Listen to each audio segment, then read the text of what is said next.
একজন চা ব্যবসায়ী ৭০ টাকা কেজি দরের অসম ও ১১০ টাকা কেজি দরের দার্জিলিং চা ৩:১ অনুপাতে মেশালেন। ১২.৫% লাভ রাখতে হলে নতুন মিশ্রণের বিক্রয় মূল্য কত হবে? খুবই সোজা প্রশ্ন এবং ৪-৫ সেকেন্ডে উত্তর করা যায়। আমি এই অঙ্কটা দুভাবে সমাধান করব। দুটোই সোজা প্রসেস, যার যেটা সুবিধা হবে তোমরা খাতায় নোট করে রেখো। প্রথমে অঙ্কে কি বলেছে দেখো। তোমার কাছে দুই প্রকার চা রয়েছে। প্রথমটা হচ্ছে অসম চা আর দ্বিতীয়টা হচ্ছে দার্জিলিং চা। এই দুটো চাকে তুমি মিশিয়েছ কত অনুপাতে? 3:1। এরপর প্রশ্নে বলছে নতুন যে মিশ্রণ হয়েছে সেখানে তোমার 12.5% লাভ রাখতে হলে তোমাকে কত টাকা মূল্যে বিক্রয় করতে হবে। তো প্রথম প্রসেস আমি তোমাদের যেটা বলবো, এই যে অনুপাতটা দেখতে পাচ্ছ এখানে তোমরা কেজি ধরে নিও। তাহলে 3 অনুপাতটাকে আমি 3 কেজি ধরলাম এবং 1 অনুপাতকে আমি 1 কেজি ধরলাম। তার মানে ৭০ টাকা দরের যে অসম চাটা ছিল সেটা তুমি 3 কেজি নিয়েছো এবং ১১০ টাকা দরের যে দার্জিলিং চাটা ছিল সেটা তুমি 1 কিলো নিয়েছো। তাহলে তোমার কেনা দামটা কত হলো দেখো।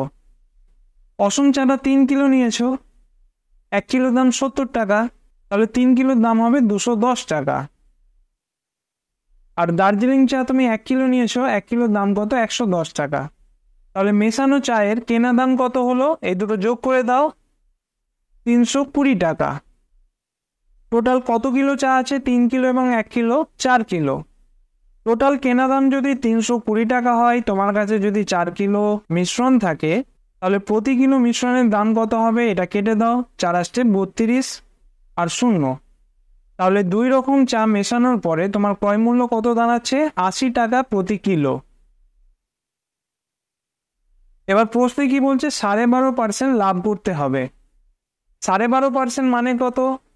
পার্সেন্টেজের ক্লাসগুলো যদি ভালোভাবে বুঝে থাকো তাহলে এটা তোমরা দেখেই বুঝতে পারবে যে এর মান হচ্ছে 1/8।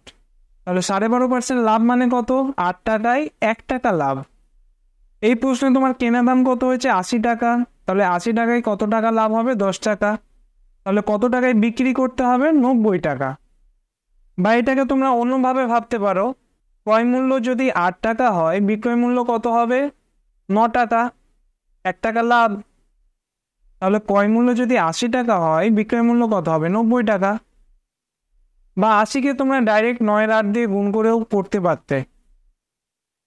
তো এটা হলো প্রথম প্রসেস। এরপর দেখো, আমি এই অঙ্কটাকে অ্যালিগেশন মেথডে করতে চাইছি। যারা অ্যালিগেশন মেথড অ্যাপ্লাই করো তারা একটু মন দিয়ে দেখো।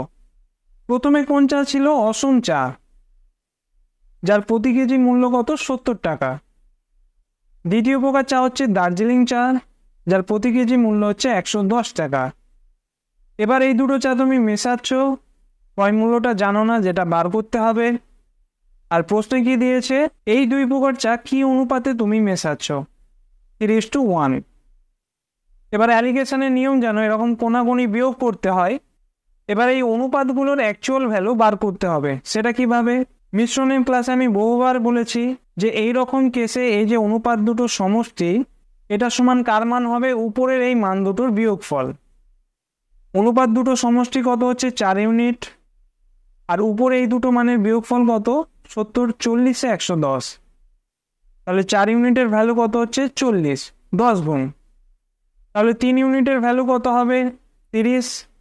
আর 1 ইউনিটের ভ্যালু কত হবে? 10। এই দুটো মান বার করে নিলাম। এবার তোমরা বলো 110 থেকে কত বিয়োগ করলে 30 অ্যান্সার হবে? অবভিয়াসলি 80। আবার 80 থেকে 70 বিয়োগ করছো, 10 হচ্ছে। তাহলে মাঝখানের ঘরে কত বসবে? 80। এটা কি ছিল? মিশ্রিত চায়ের ক্রয় মূল্য। এবার এই 80 টাকার উপরে তোমাকে 12.5% লাভ করতে হবে। 12.5% মানে কত? 1/8, অর্থাৎ 8 টাকায় 1 টাকা লাভ। তাহলে 80 টাকায় কত লাভ করতে হবে? 10 টাকা। ক্রয় মূল্য কত করতে হবে? 90 টাকা। এই প্রশ্নটা অন্যভাবেও আসতে পারে। তোমাকে বিক্রয় মূল্য কত সেটা দিয়ে দেবে, কত পার্সেন্ট লাভ হচ্ছে সেটা দিয়ে দেবে, আর প্রশ্নে চাইবে কি অনুপাতে এই চা দুটো মিশিয়েছ। পারলে এইভাবে নিজে থেকে একবার করার চেষ্টা করো, কনসেপ্টটা ক্লিয়ার হবে। এবার এই অঙ্কটা দেখো, আগের মতো সেম অঙ্ক, খালি ডিজিটটা চেঞ্জ করা আছে। তো আমি যে দুটো প্রসেস দেখিয়েছি তার মধ্যে যেটা তোমাদের ভালো লেগেছে সেটা অ্যাপ্লাই করে এই অঙ্কটা কত উত্তর হচ্ছে কমেন্ট করে জানিও। Thank you.